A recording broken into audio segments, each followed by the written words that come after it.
you're new here, my name is Ashley and I'm a homeschooling mom to one. And in today's video, I'm going to give you a quick look inside of U.S. History 1 and U.S. History 2 from Gather Round Homeschool. I noticed as I was going through my videos the other day that I did not have these featured on here. And if you're looking for homeschool curriculum for next year and you're interested in their history, I thought this might help you. So let's jump in to the look insides. Now, we're not going to go from page to page because it's pretty much set up the same, but I do want you to see what is covered within these units. So this is the U.S. History 1, A New World. Now, this is one of the older print versions, so if you buy it now in print, it may not look like this. I'm not sure. But you are going to always have a note to the teacher. This tells you how a mini unit works. If you're confused about why it's called a mini unit, it just means that the student notebook has less pages than the full units. And I will show you one of the student notebooks that goes with U.S. History 2. So it still has tons of information in it. So this one did come with the lesson planner here in the front. I'm not sure if they're still printed that way or if that's something you have to get off of the app now. And then you have the scope and sequence, so you can see everything that is covered within the unit for each of the levels. And then you also have the book list. And like I said, these things are usually found on the app now. So I don't know if you would get this if you got a printed copy today. Now, here is what I wanted to show you. These are all the things that are going to be covered within U.S. History 1. So there are 20 lessons, and you're covering things from the Indigenous Americans to Leif Erikson, Christopher Columbus, when America received her name, of course, Jamestown, the Lost Colony, Pocahontas, slavery, the Pilgrims, and then you get to all the different colonies from New England all the way down to the Southern colonies. And then you're going to end with the French and Indian War. So I do want to show you just a couple of the lessons. So this does start with a prayer.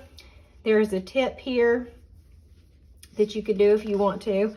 And this is just talking about where in the world is the United States, who lives there today, a representative government, a young country. As you'll see, there's a Bible break and an activity break. And then you're also talking about an American symbol. What I really like about this one is the optional timeline activity. If you're not really good about adding things to a timeline, this unit does have an optional timeline activity and tells you exactly what to put on there, which is what I need. Then you have your note to students and note to teachers. And this one here is all the answers for each of the notebooks. Not the answers, I take that back. This is what each group is doing. So what is the pre-reader going to be doing? Early elementary. You'll know exactly what is asked of each of your children. And then you also have vocabulary words with the definitions. Now, let's go a little further back. Here's lesson 6. Again, your prayer, your Bible break. This is all about Christopher Columbus. A chance to dig deeper here. Things you should know. You can do some research and discover the circumference of the earth. More optional timeline entries here, and then you go work in your notebook. And that's the setup throughout the entire unit. So let's look at a few more. We'll just go and see what this lesson is. So here's lesson 17. This is the middle colonies. You do start with a prayer again. I know in the notebooks you label these things on a map, and so it just talks about the middle colonies, their industry, their religion. There's an activity break about what did the Quakers believe, why were they given the name Quaker, and then your answers again. Here's the southern colonies.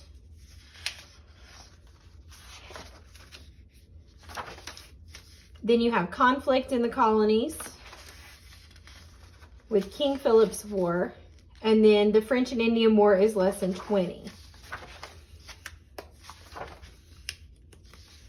And then here are some of the narration answers. I really appreciate the narration questions. It's a really quick way to check and see if your children are retaining what they've been learning, and I really appreciate those. And then in this appendix, you have some reference maps that you probably want to pull out to use throughout the unit.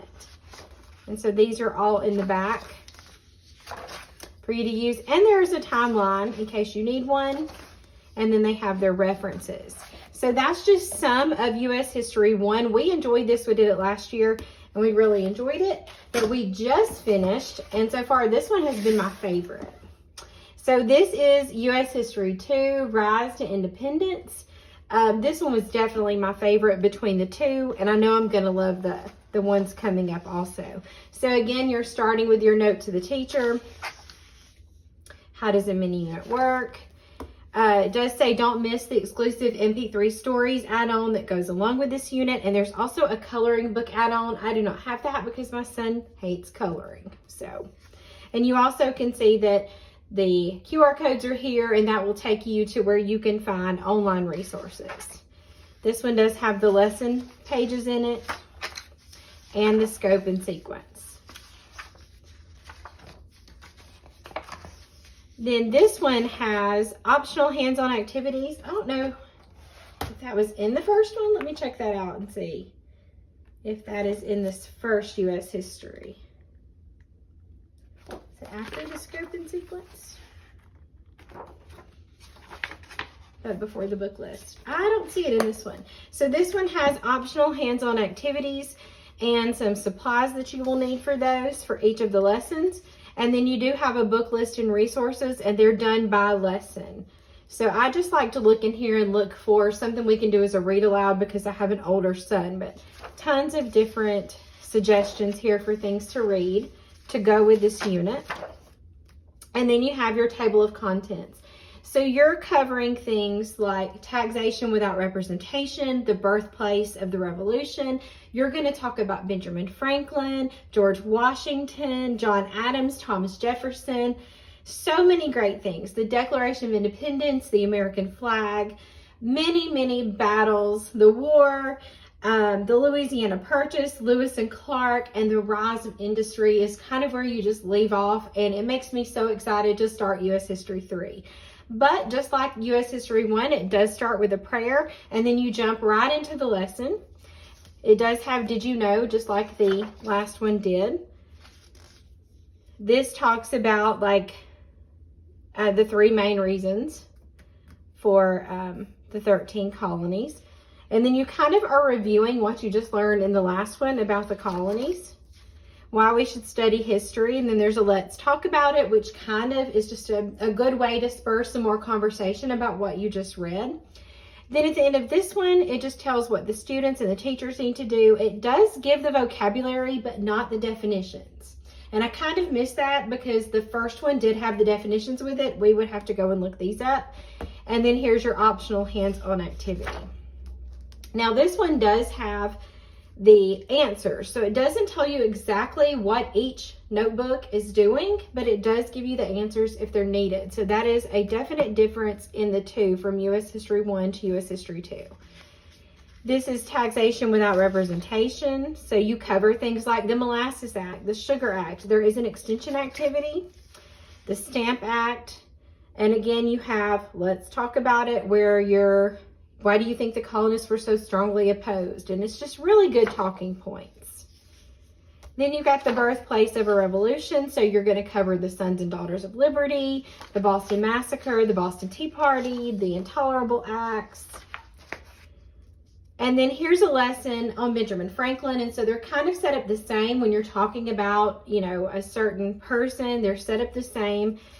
You're going to learn about their life and the important things that we need to know about them. And this was a really interesting lesson. My son loved this one. He's very interested in Benjamin Franklin, though. There is an activity break there. And then another, let's talk about it. So let's skip a little further. Here's lesson 9, all about the American flag. This one kind of goes through each of the flags so you can see the difference in them and what they look like. And talking about, which one's your favorite and what they stood for. That was a really good lesson. And then we'll go further back. So we have lesson 13 is the nation's capital. And this talks about all the different places that the capital was before it was decided that it would be in Washington, D.C. So this was really interesting because my son had no idea that it had been other places. Then you are going to talk about going west. And so you learn about Daniel Boone. My son's name is Daniel and his nickname is Boone. That's just a fun fact for you guys. So we learned all about Daniel Boone. And then you have your spotlight on John Adams. And then if you go a little further back, this is lesson 17 on the Louisiana Purchase. And again, you've got your optional hands-on activity at the end of every lesson if you want to do that. Lewis and Clark. We learned a lot about Lewis and Clark. I love this lesson. I thought this was very interesting, and I learned things that I didn't know before about Lewis and Clark. I probably just didn't pay attention when I was in school, and I learned so much about Sacagawea and their whole adventure. And then you've got the War of 1812 is lesson 19. And lesson 20 is the rise of industry and how it was beginning to change things. And then in your appendix for the teacher's guide, you have a U.S. map, and then they have their end notes. Now, I do want to show you the student notebook. Now, this is where you're going to see the difference. If you've never purchased a mini unit from Gather Round Homeschool, you're going to notice the difference in the student notebooks. When you buy a full unit, you're going to get, I think it's 5 pages. I think it's 5 pages. You're going to get in each student notebook for your child to work on every day. But when you do the mini unit, it's only 2 pages. So these mini units could actually be done alongside another unit, or like we did, we used them all on their own, and then we just found science and reading elsewhere. But this is the middle school, and you're going to see some of my son's writing in this, obviously, because we just finished it. But this is what the middle school student notebook looks like. So there is a letter to the student that talks about your notebooking pages have daily vocabulary. You're going to work on note-taking skills, written summaries, as well as geography and art.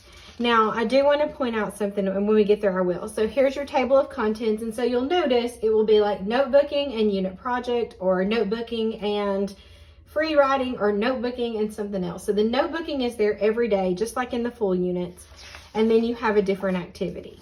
So this is what the first lesson looks like. You do your notebooking here, and then this talks about taking notes is a great way to help you remember what you learn. One of the things that I totally missed was that we were supposed to use a separate journal for him to do written summaries every day about the lesson. And so we finally picked that up a little bit later on, but that's my warning to you. Each day they are to write a little summary about what the lesson was about, and they can use their notes. Here is where they're working on their unit project. Then again, your notebooking, and then this is about representation. And so we worked on writing a letter. He wrote it to King George III.